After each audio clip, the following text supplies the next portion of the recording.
您知道吗？这个不吃饭啊，竟然能激活你身体里面的一个秘密的修复系统。这个系统呢，可能是你长寿的关键。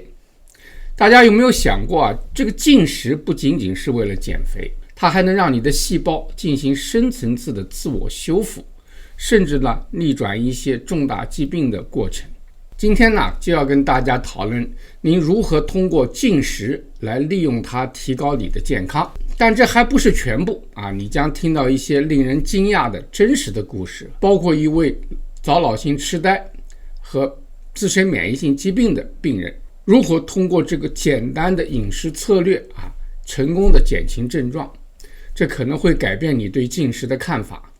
所以如果您对健康和长寿有一丝好奇心的话，千万不要错过，让我们一起来探索一下进食和自噬的奥秘。健康是我们最大的财富，让我们一起管好它。我是杨医师。我们首先来了解一下一个关键的概念就是自噬。您可能对这个词儿不太熟悉，但它其实呢是每个细胞都拥有的一个重要的功能。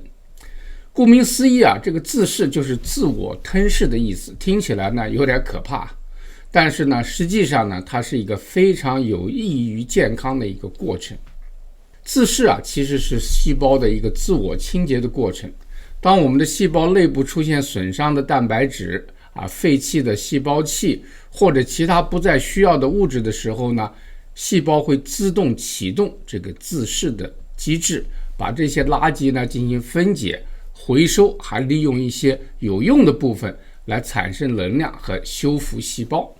简单来讲这个自噬就像细胞内部的一个回收站帮助细胞保持健康，并预防多种疾病的发生。自噬到底有多重要呢？研究发现当这个自噬功能正常的时候，我们的身体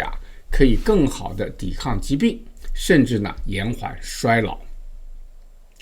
但是如果这个自噬功能失调的话，这些细胞里面的垃圾呢就没有办法及时的被清除，可能就会导致各种各样的健康问题，从神经退行性疾病到癌症，甚至代谢紊乱都会发生。有很多事情是我们需要做的，而有些事情呢只要我们不做就会很好，进食呢就是其中的之一。那么进食又是如何和自噬联系在一起的呢？当我们进食的时候我们的细胞会感知到能量供应的减少。你可以把它想象成，当冰箱里的食物用完的时候，我们就必须开始利用储藏室的食物甚至打开柜橱里的那些长期不用的罐头，是吧？对细胞来讲呢，这就意味着它需要开始清理内部的库存，也就是启动这个自噬，回收并利用细胞里面已经有的资源。在这个过程中有一种通道叫 AMPK它能够感应分子被激活，它就像细胞器的一个节能模式的开关它被激活的时候呢，细胞就会减少新的蛋白质的合成，开始呢进行自噬。这个过程呢还会抑制另外一个通路叫 mTOR 通路。这个通路呢通常是在营养很充分的时候被激活，来促进细胞增长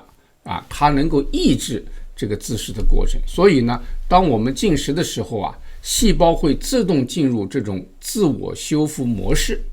这个不光有助于清除我们身体的废物，还可以提升细胞的健康状况。下面呢，我们来看一下科学研究是不是支持这种说法。你可能会发现进食对健康的好处是令人吃惊的。研究发现定期进行进食的人，他不仅能够帮助减肥，还能延缓衰老，甚至呢降低某些慢性疾病的风险。比如 Walter Longo 博士领导的一项研究当中呢，这个参与的人每个月进行5天的模拟进食饮食。这种饮食方式呢模拟了进食的效果，但实际上呢参与者呢还是可以吃一些特定的低热量的食物。这种饮食可以显著降低心血管疾病、糖尿病和癌症的风险。那么为什么会有这样的效果呢？这就要归功于自噬的作用。当你进行进食的时候身体它会启动自噬的过程，清除受损的细胞成分，这个在预防慢性疾病当中呢是起关键作用的。我们谈了这么多理论，现在我们来看一看一些真实的故事，看看进食是如何真正改变人们生活的。第一个案例啊，是一位患有阿尔茨海默氏病的老人家，他们家人在采取各种各样的治疗方法之后呢，决定尝试间歇性的进食，每天让他进行14到16个小时的进食，仅仅在8到10个小时内吃饭。经过16周的时间啊，这位老人的认知功能啊就明显的改善，他的大脑扫描显示啊，与阿尔茨海默氏病相关的蛋白质积累呢减少了。所以医生们认为啊，这种改善和进食期间激活的自噬过程呢有密切的关系。因为自噬啊帮助清除了大脑中的有害蛋白质。再来一位呢是个癌症的患者啊，这个患者呢在接受化疗的同时啊，配合进行了间歇性的进食。他在化疗前48小时内完全禁食，结果显示呢，他的化疗副作用啊明显减少，但治疗效果更好。这是因为禁食期间啊，自噬过程帮助清除受损的细胞，促进了免疫系统的再生啊，从而增强了治疗的效果。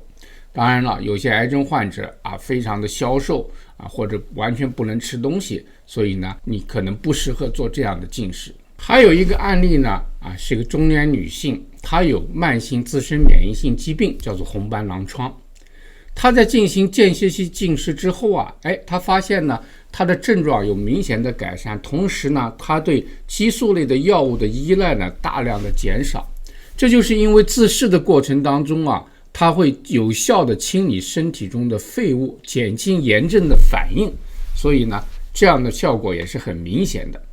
这些案例啊，告诉我们，进食呢，它不仅仅是一种节食的方式，它其实能够深层次的影响到我们细胞的健康，甚至在治疗重大疾病方面呢发挥作用。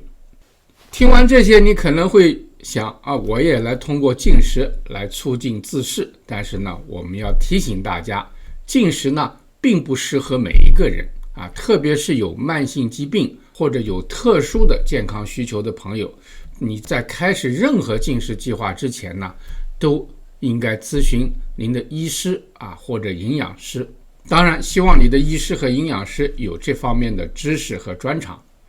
如果您是健康的成年人而且要想尝试进食，可以从短期进食或者是间歇性的进食开始，例如每天进行16个小时的进食，在8小时内吃东西，这样呢可以让你的身体呢逐渐的适应这种方法呢我们把它叫168进食法，我们在以前的视频专门介绍过，它是最受欢迎的间歇性进食方式之一。你可以在早上10点到晚上6点之间吃东西，之后呢第二天早上不要再吃东西。记住，进食呢并不是要你挨饿，而是要你更加智慧的管理你的饮食，让你的身体呢有时间进行自我修复。在进食的期间呢，一定要喝足够的水，保持饮食中的营养均衡。当你吃东西的时候呢，要确保摄入足够的营养。还有一种方法呢，叫做520饮食法，也就是说每周有2天把热量呢限制在500到600卡路里其余的5天呢正常饮食这种方法呢也可以有效的启动自噬，同时让你呢更容易坚持下去。我们小结一下，进食呢它其实是一个强大的健康工具它通过启动自噬来帮助你的身体呢进行大扫除它不仅帮助你延缓衰老，还能降低多种疾病的风险，增强免疫系统，改善认知功能，甚至帮助呢防治癌症。进食的潜力是巨大的。如果您对健康长寿和预防疾病感兴趣，那么进食和自噬呢绝对是你需要了解的话题。未来的影片当中我们还将深入探讨具体的进食方法、注意事项以及呢更多的真实案例。所以呢，请务必订阅我们的频道，点击小铃铛，你就会得到我们最新视频的通知。如果这段影片让你学到了新的健康知识，请帮助我们点赞并分享给你的朋友和家人。这不仅对我们有很大的帮助，也能让更多的人了解这些重要的健康资讯。此外呢，我们也非常期待听到您的想法，您对进食和自噬有什么看法？你是否尝试过某些进食的方法，效果怎么样？请在下方的评论区呢分享您的经验或者提出您的问题，我们可能在未来的直播或者影片当中呢讨论您的问题。最后我们还想邀请您看看我们其他的影片，这里呢有更多的关于健康、营养和生活方式的资讯，可以帮助您在追求健康的道路上呢做出明智的选择。端倪世界，守护健康，我们下次节目再见。